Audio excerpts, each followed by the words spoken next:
Muito bem. Então, esta primeira aula será dedicada à questão das medidas de grandezas físicas, né? E vamos começar falando sobre medida, o que é medir, né? É claro que isso é quase que consensual, né? Que a definição mais simples, né, Cláudio, é dizer que medir é comparar, não é isso? Sempre comparar, né? Então, em primeiro lugar, medir é comparar. Agora, o problema é o seguinte, comparar com o quê, né? Com o quê? E é curioso porque não existem grandezas físicas, né, que prescindam de uma unidade de medida. Eu não conheço, né, Cláudio, que nem você todas têm alguma unidade de medida, né? Então, comparar com o quê, né? Com uma unidade de medida.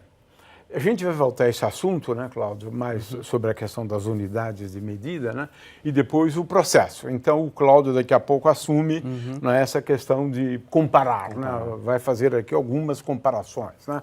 Agora, é importante também entender que existem medidas diretas, né, na qual eu pego um instrumento de medida, né, e meço, comparo com o objeto, né.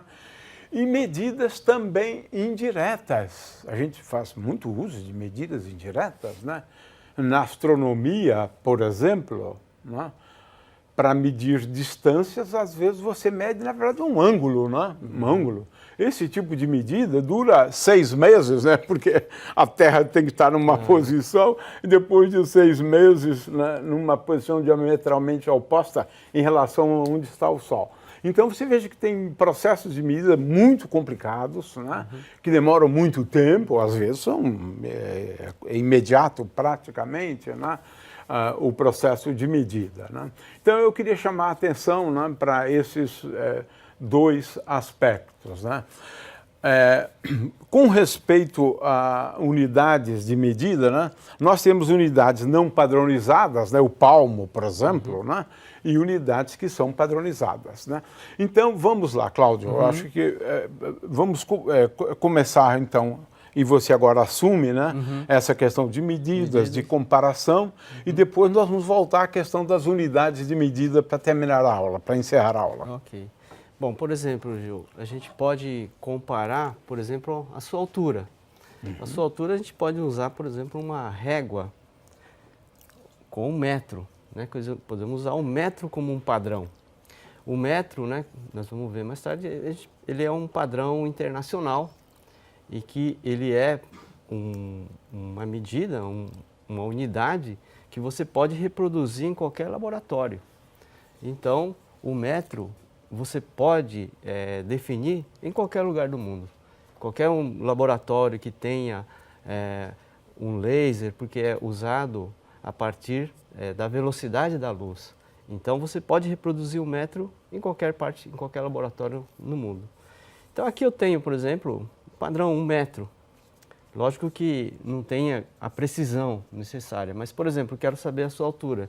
Então, eu posso comparar a sua altura com esse padrão que eu tenho, que seria a minha unidade. Então, aqui, até aqui mais ou menos, teria 1 metro, né? E daqui até aqui, um pouco mais da metade do outro metro. Então, menos de 2 metros, mais de 1 metro, mais a metade desse metro. Então, digamos 1,80 m por aí, 1,70 m, 80. Agora, se eu quiser uma precisão maior, eu posso dividir esta régua em 10 pedaços menores. Aí eu tenho o 1/10 de metro, ou seja, decímetro. Então, cada uma dessas partes equivale a 1 decímetro. Então, eu posso agora ter uma precisão um pouco maior, mais algarismos.